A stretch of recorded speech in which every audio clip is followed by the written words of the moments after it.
জুলাই সনদ বাস্তবায়ন এবং গণভোট ইস্যুতে আবারও মুখোমুখি অবস্থানে এসেছে বিএনপি এবং জামায়াতে ইসলামী। সনদ বাস্তবায়ন নিয়ে চলমান রাজনৈতিক অচলাবস্থার মধ্যে আলোচনার জন্য সরকারকে যে ৭ দিনের সময় দেয়া হয়েছিল তা প্রায় শেষের পথে। এমন প্রেক্ষাপটে বৃহস্পতিবার দুপুরে জামায়াতে ইসলামীর নায়েবে আমির ড.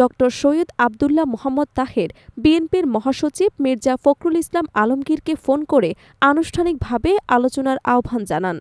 এরপর রাতেই বিএনপির গুলশান কার্যালয়ে দলের স্থায়ী কমিটির বৈঠকে বিষয়টি নিয়ে বিস্তারিত আলোচনা হয়।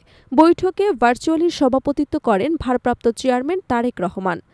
সভা শেষে এক সংবাদ বিজ্ঞপ্তিতে জানানো হয়, জুলাই জাতীয় সনদের যেসব বিষয়ে জাতীয় ঐকমত্য প্রতিষ্ঠিত হয়েছে, বিএনপির সংবিধান এবং প্রচলিত আইন অনুযায়ী তা বাস্তবায়নে অঙ্গীকারবদ্ধ। একই সঙ্গে নির্বাচন ঘিরে নতুন সংকট সৃষ্টি না করে গণতন্ত্র পুনঃপ্রতিষ্ঠার লক্ষ্যে সকল দলকে দায়িত্বশীল ভূমিকা পালনের আহ্বান জানানো হয়। স্থায়ী কমিটির বৈঠকে আরও বলা হয়, অন্তর্বর্তীকালীন সরকার যেন যথাসময়ে অবাধ, নিরপেক্ষ এবং অংশগ্রহণমূলক জাতীয় নির্বাচন আয়োজনের জন্য কার্যকর ব্যবস্থা গ্রহণ করে।